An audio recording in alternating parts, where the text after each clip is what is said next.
പ്രിയപ്പെട്ടവരെ, യോഹന്നാന്റെ സുവിശേഷം 1-ാം അധ്യായത്തിൽ 43 മുതലുള്ള തിരുവചനത്തിൽ നാം ഒരു ചെറുപ്പക്കാരനെ പരിചയപ്പെടുന്നുണ്ട്.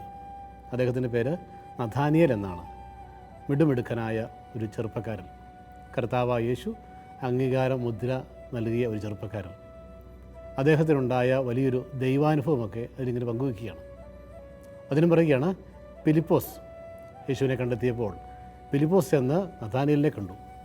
ഫിലിപ്പോസ് നഥാനിയേലിന് പറയുകയാണ്, ഞങ്ങൾ മോശയുടെ നിയമത്തിലും പ്രവാചക ഗ്രന്ഥങ്ങളിലും ആരെക്കുറിച്ച് എഴുതിയിരിക്കുന്നുവോ അവനെ, ജോസഫിൻ്റെ മകൻ നസ്രത്തിൽ നിന്നുള്ള യേശുവിനെ ഞങ്ങൾ കണ്ടു. അപ്പോൾ നഥാനിയേൽ തിരിച്ചു ചോദിക്കുകയാണ്, നസ്രത്തിൽ നിന്ന് എന്തെങ്കിലും നന്മ സംഭവിക്കുമോ? ഫിലിപ്പോസ് മറുപടി പറയുന്നു, കം ആൻഡ് സീ, വന്ന് കാണുക. ഫിലിപ്പോസിനോടൊപ്പം നഥാനിയേൽ നടന്നു വരുന്നു കണ്ടപ്പോൾ ദൂരെ നിന്നേ കർത്താവ് കണ്ടു. അത് കണ്ട കർത്താവ് പറയുകയാണ്, ഇതാ നിഷ്കപടനായ ഒരു യഥാർത്ഥ ഇസ്രായേൽക്കാരൻ. കർത്താവിൻ്റെ വാക്കിതാണ്, ഇതാ നിഷ്കപടനായ ഒരു യഥാർത്ഥ ഇസ്രായേൽക്കാരൻ എന്ന് പറഞ്ഞാൽ, യേശുക്രിസ്തു ഒരു വ്യക്തിയെക്കുറിച്ച് അവൻ നിഷ്കപടൻ എന്ന് പറഞ്ഞാൽ അവൻ്റെ ജീവിതം എന്തുമാത്രം അനുഗ്രഹിക്കപ്പെട്ട ജീവിതമാണ്. കാരണം എന്താണ്? അവനെല്ലാം കാണുന്നവനാണ്, എല്ലാം അറിയുന്നവനാണ്. ആ യുവാവിനെ നോക്കി ഈശോ പറയുകയാണ്, ഇതാ നിഷ്കപടനായ ഒരു യഥാർത്ഥ ഇസ്രായേൽക്കാരൻ. ഒന്ന് ചിന്തിച്ച് നോക്കിയേ, എന്നെക്കുറിച്ചും നിങ്ങളെക്കുറിച്ചും ഈശോയ്ക്ക് പറയാൻ പറ്റുമോ? അതാ ഒരു നിഷ്കപടനായ ഒരു ചെറുപ്പക്കാരൻ, ഒരു നിഷ്കപടനായ ഒരു വീട്ടമ്മ, ഒരു നിഷ്കപടനായ ഒരു കൃഷിക്കാരൻ, ഒരു ജോലിക്കാരൻ, ഒരു കച്ചവടക്കാരൻ, പറയാൻ പറ്റുമോ? അങ്ങനെ യേശു പറഞ്ഞാൽ, എന്നെക്കുറിച്ച് പറയാൻ സാധിച്ചാൽ എൻ്റെ ജീവിതം അനുഗ്രഹമായി മാറി. കർത്താവ് നൽകിയ അംഗീകാരമുദ്ര നിഷ്കപടൻ എന്ന് പറഞ്ഞാൽ, കർത്താവ് ഏറ്റവും വെറുക്കുന്നൊരു തിന്മയാണ് കാപട്യം. എന്നാൽ ഈശോ ഏറ്റവും സ്നേഹിക്കുന്ന ഇനമാണ് നിഷ്കപടർ. ഇവരെക്കുറിച്ച് പറയുന്നു, നിഷ്കപടനായ ഒരു യഥാർത്ഥ ഇസ്രായേൽക്കാരൻ. അപ്പോൾ നഥാനിയേൽ ചോദിക്കുന്നു, അങ്ങ് എന്നെ എങ്ങനെ അറിയുന്നു? അതൊരു ചോദ്യമാണ്. അപ്പോൾ ഈശോ പറയുകയാണ്, ഫിലിപ്പോസ് നിന്നെ വിളിക്കുന്നതിന് മുമ്പേ നീ അത്തിമരത്തിന് ചുവട്ടിലിരിക്കുമ്പോൾ നിന്നെ ഞാൻ കണ്ടു.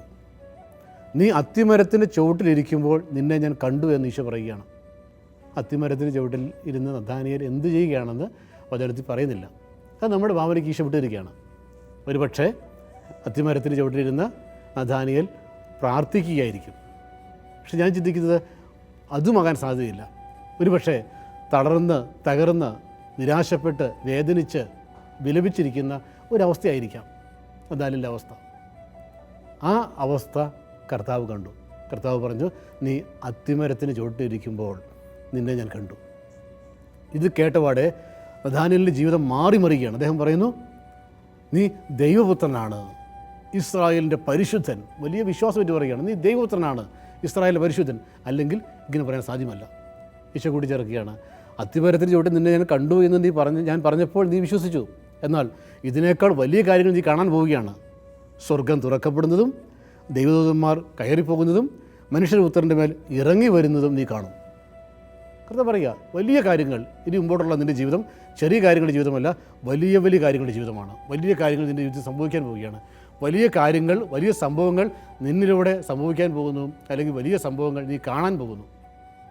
ദൈവം തിരഞ്ഞെടുത്ത ഒരു വ്യക്തിയുടെ ജീവിതത്തിൽ എപ്പോഴും ഉണ്ടാകുന്ന കാര്യമാണ് വലിയ കാര്യങ്ങൾ കാണുക. പ്രിയമുള്ളവരെ, കർത്താവിൻ്റെ കണ്ണുകൾ സൂര്യനേക്കാൾ 10,000 മടങ്ങ് പ്രകാശമുള്ളതാണെന്ന് വചനം പഠിപ്പിക്കുകയാണ്. അതെല്ലാം കാണുന്നു. നഥാനിയേലിനെ കാണുന്നു, നഥാനിയേൽ ഇരിക്കുന്ന സ്ഥലം കാണുന്നു, അവൻ്റെ മനസ്സിലെ അവസ്ഥ കാണുന്നു, അവൻ്റെ വേദന കാണുന്നു, കഷ്ടപ്പാട് കാണുന്നു, സങ്കടവും സന്തോഷവും കാണുന്നു. ഈ ഒരു തിരിച്ചറിവ് ലഭിക്കുമ്പോഴാണ് പ്രിയമുള്ളവരെ നമ്മുടെ ജീവിതങ്ങൾ അനുഗ്രഹിക്കപ്പെടുന്നത്. നമുക്ക് കൂടുതൽ ദൈവാനുഗ്രഹത്തിൽ കടന്നു സാധിക്കുന്നത്. ഒന്ന് ചിന്തിച്ച് നോക്കിയേ, നിൻ്റെയൊക്കെ ജീവിതത്തിൽ ഇതേപോലെയുള്ള സാഹചര്യം ഉണ്ടായിട്ടില്ലേ?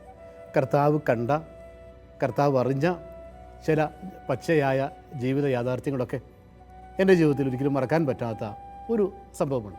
ഒരിക്കലും മറക്കാൻ പറ്റില്ല, പലപ്പോഴും ഓർക്കാറുള്ള ഒരു സംഭവം. എൻ്റെ വീടിനടുത്ത്, എൻ്റെ വീടിൻ്റെ മുറ്റത്തോട് ചേർന്ന് വലിയൊരു കശുമാവുണ്ട്. വലിയ കശുമാവ് എന്ന് പറഞ്ഞാൽ ഒരു 10 സെൻറ്റോളം സ്ഥലത്ത് ഇങ്ങനെ പടർന്നു നിൽക്കുന്ന വലിയൊരു മരമാണ് കശുമാവ്. അപ്പോൾ എൻ്റെ നാട്ടിൽ ഇങ്ങനെ കശുമാവിന് വലിയ പ്രസക്തിയൊന്നുമില്ല. ആരും ഈ ഒരു മരത്തെ അല്ലെങ്കിൽ ഈ കശുവണ്ടിയെ ആശ്രയിക്കാറില്ല. അപ്പോൾ എൻ്റെ വീട്ടിൽ വരുന്ന ഗസ്റ്റൊക്കെ പറയും, എന്തിനാ ഈ വീടിൻ്റെ അടുത്ത് വലിയൊരു കശുമാവ് നിർത്തിയിരിക്കുന്നത്? സ്ഥലം വേസ്റ്റല്ലേ, അത് വെട്ടിക്കളയാൻ മേലെ. അപ്പോൾ ഞാൻ പറയും, അവിടെ നിൽക്കുന്നതുകൊണ്ട് ഒത്തിരി തണലുണ്ടെന്ന് പറയും. അല്ലെങ്കിൽ ഞാൻ പറയും, എൻ്റെ കുഞ്ഞുങ്ങൾക്ക് ഊഞ്ഞാലാടാൻ വേണ്ടി എന്ന് പറഞ്ഞ് ഞാൻ അതിലൊരു ഊഞ്ഞാൽ കെട്ടിയിട്ടുണ്ട്. പക്ഷേ ഊഞ്ഞാലാടാനോ തണലിനോ ഒന്നുമല്ല ഞാൻ ആ മരം അവിടെ നിർത്തിയിരിക്കുന്നത്. അത് ഒരു ദൈവാനുഭൂതിയുടെ സംഭവമാണ്. ഈശോ എന്നോട് സംസാരിച്ചൊരു സംഭവം. ആ കഥ ഇപ്രകാരമാണ്. വർഷങ്ങൾക്ക് മുമ്പ് ഞാൻ കോളേജിൽ പഠിക്കുമ്പോൾ, അന്ന് ഞാൻ കോളേജിൽ ഡിഗ്രി സെക്കൻഡ് ഇയർ പഠിക്കുന്ന സമയത്താണ് എനിക്ക് ധ്യാനം കൂടാനുള്ള ഭാഗ്യം ലഭിക്കുന്നത്. ധ്യാനം കൂടി ഈശോയുടെ സ്നേഹം കുറേയൊക്കെ അനുഭവിച്ചറിഞ്ഞു. പിന്നെ ഈശോയ്ക്ക് വേണ്ടി ജീവിക്കണമെന്നുള്ള ആഗ്രഹം കടന്നു വന്നു. ഞാനിങ്ങനെ കോളേജിലൊക്കെ ജീസസ് യൂത്തിൽ പ്രവർത്തിക്കുകയാണ്. പ്രാർത്ഥന ഗ്രൂപ്പുകൾ സംഘടിപ്പിക്കുന്നു, കോളേജുകളിൽ ധ്യാനങ്ങൾ സംഘടിപ്പിക്കുന്നു, ഒത്തിരി യുവജനങ്ങളെ ഈശോയ്ക്ക് അടുപ്പിക്കുന്നു. അപ്പോൾ ഈ ശാലോം ശുശ്രൂഷയൊക്കെ ശാലോം ഒരു പ്രാർത്ഥനാ ഗ്രൂപ്പായി തുടങ്ങിയ കാലഘട്ടമാണ്. അപ്പോൾ ആ പ്രാർത്ഥനാ ഗ്രൂപ്പിൽ ഒരു അംഗമായിട്ട് ഞാനുണ്ട്. അപ്പോൾ ഞാൻ ജനിച്ചു വളർന്നത് ഒരു കാർഷിക കുടുംബത്തിലാണ്, ഒരു ഇടത്തരം കാർഷിക കുടുംബത്തിൽ. ഒരു വലിയ 4-5 മക്കളുള്ള കുടുംബമാണ്. വലിയ സാമ്പത്തികമൊന്നുമില്ല, ഒരു ഇടത്തരം കുടുംബം. അപ്പം ഞാൻ കോളേജ് പഠിക്കുന്ന സമയമായതുകൊണ്ട് കോളേജിൽ പോകാനുള്ള പോക്കറ്റ് മണി എനിക്ക് വീട്ടിൽ ലഭിക്കും. പക്ഷേ ആ നാളുകളിൽ എനിക്ക് ഒത്തിരി ചിലവുണ്ട്. കാരണം ധ്യാനങ്ങൾ സംഘടിപ്പിക്കാനും പ്രാർത്ഥന ഗ്രൂപ്പിൽ പോകാനും ഇങ്ങനെ ആൾക്കാരോട് സുവിശേഷം പറയാനും ഒക്കെ ഒത്തിരി പൈസ ചിലവുണ്ട്. പക്ഷേ സഹായിക്കാൻ ആരുമില്ല. അപ്പോൾ ഞാൻ പറഞ്ഞ ഈ കശുമാവ്, അത് അന്ന് വീടിൻ്റെ അടുത്തല്ല നിന്നിരുന്നത്.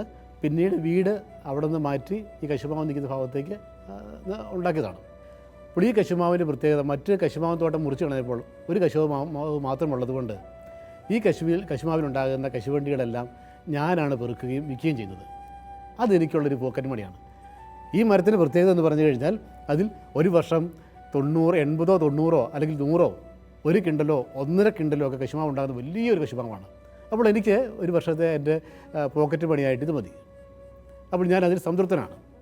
ഒരിക്കൽ ഒരു സീസണിൽ ഈ കശുമാവ് തളിർത്തില്ല, പൂത്തില്ല, ആ കശുമാവ് കായ്ച്ചില്ല.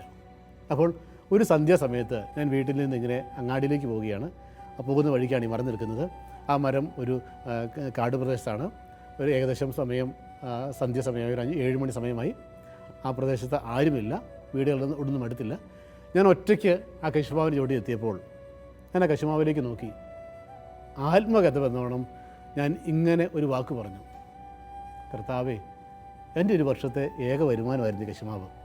ഇത് ഈ വർഷം പൂത്തില്ലല്ലോ. വളരെ വേദനയോടെ, ഒരു നെടുവീർപ്പായിട്ട്, കർത്താവേ, എൻ്റെ ഒരു വർഷത്തെ ഏക വരുമാനമായിരുന്നല്ലോ കശുമാവ്, ഇത് ഈ വർഷം പൂത്തില്ലല്ലോ, കായ്ച്ചില്ലല്ലോ എന്ന് പറഞ്ഞ് ഞാൻ അങ്ങാടിയിലേക്ക് പോയി. വിഷയങ്ങളെല്ലാം ഞാൻ മറന്നുപോയി. അത് കഴിഞ്ഞ് ഏതാനും ദിനങ്ങൾ കഴിഞ്ഞപ്പോൾ ഞാനൊരു പ്രാർത്ഥനാ ഗ്രൂപ്പിൽ പങ്കെടുക്കാൻ വേണ്ടി കോഴിക്കോട് നഗരത്തിലേക്ക് പോയി. എൻ്റെ വീട്ടിൽ നിന്ന് ഏകദേശം 60 കിലോമീറ്റർ ദൂരമുള്ള കോഴിക്കോട് സിറ്റിയിൽ. അവിടെ കോളേജ് കുട്ടികളുടെ ഒരു പ്രാർത്ഥനാ ഗ്രൂപ്പുണ്ട്. ആ പ്രാർത്ഥനയിൽ പങ്കെടുത്തുകൊണ്ടിരിക്കുന്ന സമയത്ത് പ്രാർത്ഥന നയിക്കുന്ന വ്യക്തി ഇങ്ങനെയൊരു മെസ്സേജ് പറയുകയാണ്. അദ്ദേഹം പല മെസ്സേജുകൾ പറഞ്ഞു. അതിൻ്റെ കൂട്ടത്തിൽ പേര് പിടിച്ച് മെസ്സേജ് പറഞ്ഞു. ഒരു ചെറിയ പ്രാർത്ഥന ഗ്രൂപ്പാണ്. അദ്ദേഹം പറയുകയാണ്: സിബി വളരെ വിഷമത്തോടെ ഒരു കശുമാവിൻ്റെ ചുവട്ടിൽ നിൽക്കുന്ന രംഗം ഈശോ കാണിച്ചു തരുന്നു. ഞാൻ ഞെട്ടിപ്പോയി. മെസ്സേജ് എന്താണ്? സിബി വളരെ വേദനയോടെ ഒരു കശുമാവിൻ്റെ ചുവട്ടിൽ നിൽക്കുന്ന രംഗം ഈശോ കാണിച്ചു തരുന്നു. അപ്പോൾ എനിക്കൊരു കാര്യം ബോധ്യമായി. ഞാൻ വേദനയോടെ കശുമാവിൻ്റെ ചുവട്ടിൽ നിൽക്കുന്ന ആ രംഗം എൻ്റെ കർത്താവായ യേശു കണ്ടു. Praise the Lord. അത് ലോകത്തിൽ മറ്റാരും കണ്ടില്ല. എൻ്റെ ഈ വേദന ലോകത്തിൽ മറ്റാർക്കും അറിയില്ല. സന്ധ്യാസമയം, കുഗ്രാമത്തിലുള്ള ഒരു കാട്ടുപ്രദേശം, അയൽവക്കത്ത് വീടുകളൊന്നുമില്ലാത്ത സ്ഥലം, റോഡില്ല. അവിടെ വേദനയോടെ നിൽക്കുന്ന ഒരു ചെറുപ്പക്കാരൻ.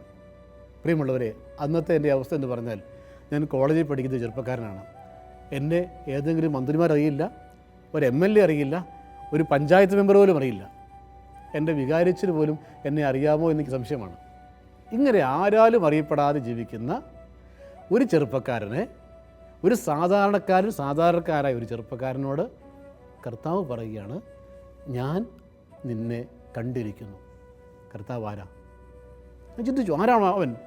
അവൻ രാജാക്കന്മാരുടെ രാജാവ്, സൈന്യങ്ങളുടെ കർത്താവ്, സർവത്തിൻ്റെയും അധീപനായ ദൈവം, എല്ലാത്തിനെയും സൃഷ്ടിച്ചവൻ, എല്ലാത്തിനെയും പരിപാലിക്കുന്നവൻ, എല്ലാത്തിനെയും സംരക്ഷിക്കുന്നവൻ, രാജാക്കന്മാരുടെ രാജാവായ ക്രിസ്തു, സൈന്യങ്ങളുടെ കർത്താവ് എന്നെ കണ്ടിരിക്കുന്നു എന്ന വാർത്ത, പ്രിയമുള്ളവരെ, എനിക്ക് വലിയ ആനന്ദമായി, എനിക്ക് വലിയ സന്തോഷമായി, എനിക്ക് വലിയ അഭിമാനമായി.